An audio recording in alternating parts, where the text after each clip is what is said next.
Look at the map of South Asia.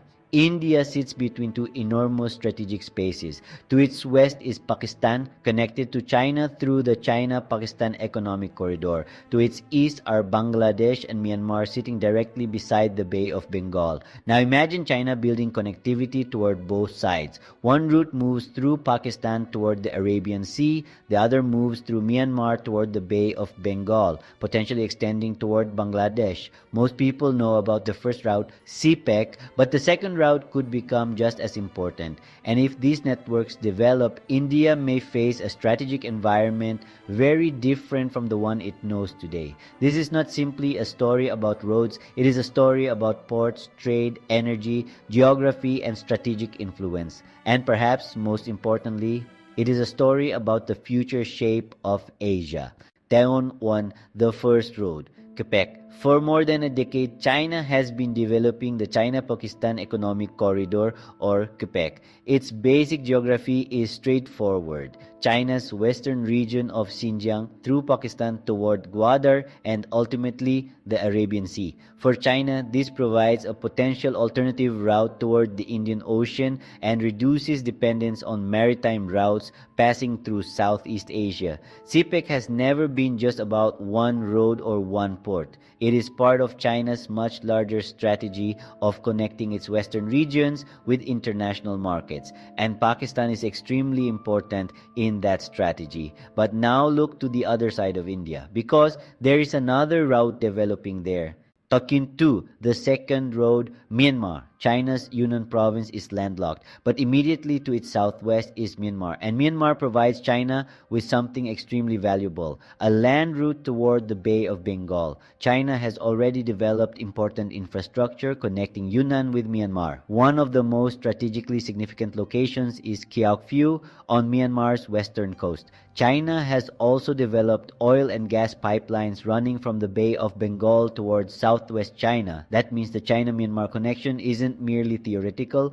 Parts of the network already exist, and the strategic logic is simple. Instead of relying entirely on routes through the Strait of Malacca, China can develop alternative pathways toward the Indian Ocean. But there is one major problem. Myanmar is unstable. Civil war, armed groups, and political instability make major infrastructure projects much more difficult. And this is where another country enters the picture, Bangladesh. In 2026, China again promoted the idea of a China-Bangladesh-Myanmar Economic Corridor, or CBMEC. The concept is to improve connectivity between China's Yunnan region, Myanmar, and Bangladesh. The exact route and implementation remain uncertain, and this distinction is extremely important. This is not a completed Chinese corridor, it is a proposed connectivity framework. But strategically, the idea matters because Bangladesh sits directly on the northern edge of the Bay of Bengal, and it borders both India and Myanmar. A functioning China-Myanmar-Bangladesh network could potentially connect China, Myanmar, Bangladesh, Bay of Bengal. Now compare that with the western route, China, Pakistan, Gwadar, Arabian Sea. Suddenly, we can see two different Chinese connectivity directions, one west, one east, and India sits between them. To understand why this matters, look at India's geography. India's northeast is connected to the rest of the country through a narrow stretch of land in West Bengal. The Siliguri Corridor, popularly known as India's chicken's neck, it is one of India's most sensitive geographic locations. To its north are the Himalayan countries, to its south is Bangladesh, and further east lies Myanmar and China's Yunnan region. This means India's northeast sites beside exactly the region where China, Myanmar, and Bangladesh are increasingly discussing connectivity, and that creates a strategic dilemma for New Delhi, because connectivity isn't just about trade. Connectivity changes geography. A railway can change the importance of a city. A port can change the direction of trade. A pipeline can create long-term energy relationships. And a major economic corridor can influence which countries become dependent on which networks. This is why India's concern isn't necessarily that China will suddenly send an army through Bangladesh or Myanmar. That is too simplistic. The deeper concern is what happens if China's economic network becomes the dominant network surrounding India's eastern neighborhood.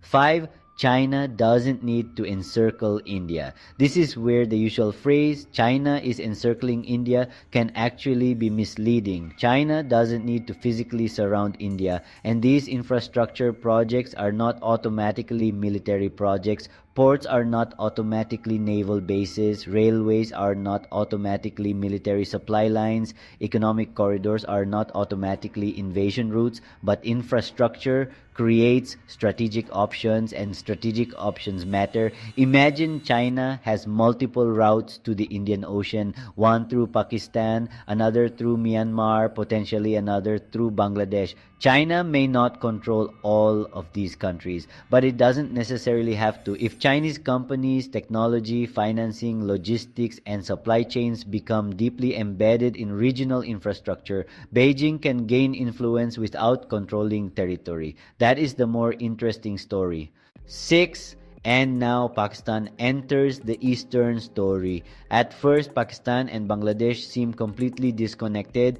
They don't share a border, but strategically they can become part of the same story. Why? China on one side, China, Pakistan, CPEC, Gwadar, Arabian Sea. On the other, China, Myanmar, Bangladesh, Bay of Bengal, and north of Pakistan is Afghanistan.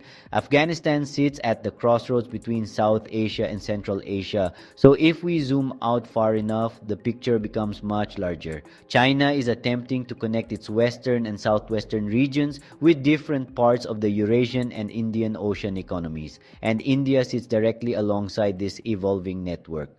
7. India's response. But India isn't simply sitting and watching. India has its own strategic response, and one of the most important parts of that response is connectivity. India wants its northeastern states to be better connected with the rest of the country. It also wants greater access towards Southeast Asia, and Bangladesh can potentially be extremely important for this. Because geography works both ways, the same Bangladesh that could potentially provide China with access toward the Bay of Bengal can also provide India with alternative routes toward its northeast. That creates an important strategic competition, not necessarily China versus India in a war, but Chinese connectivity versus Indian connectivity, and this is where the competition becomes much more sophisticated.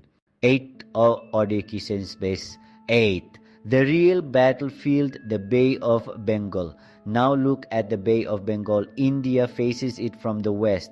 Bangladesh sits at its northern edge. Myanmar sits on its eastern side. And through Myanmar, China is trying to develop pathways toward it. This makes the Bay of Bengal one of the most strategically important spaces in Asia, because beyond the Bay of Bengal is the wider Indian Ocean. And the Indian Ocean connects Asia with the Middle East, Africa, and Europe. So whoever develops stronger economic and maritime networks around the Bay of Bengal gains something much more valuable than a port. They gain strategic reach, and this is why China's activity in Myanmar and Bangladesh deserves attention in India.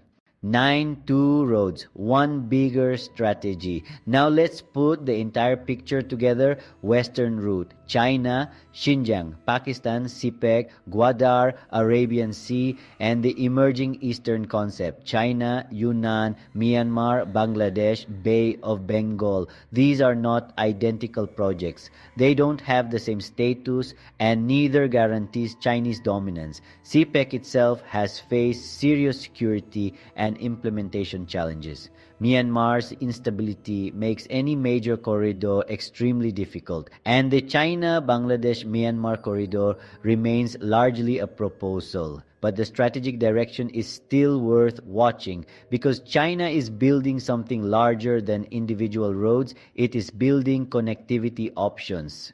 10. The future of India's neighborhood. And this brings us to the most important question. Will these corridors actually succeed? Nobody knows. Myanmar could remain unstable. Bangladesh could balance between China and India. India could strengthen its own connectivity. Projects could be delayed for decades, and geopolitical alliances can change. But there is one thing we can already see. The geography of South Asia is becoming more interconnected, and the competition is moving beyond beyond borders. It is moving into ports, railways, pipelines, energy, technology, supply chains, and trade routes. The country that creates the most useful network may eventually gain more influence than the country with the biggest military presence.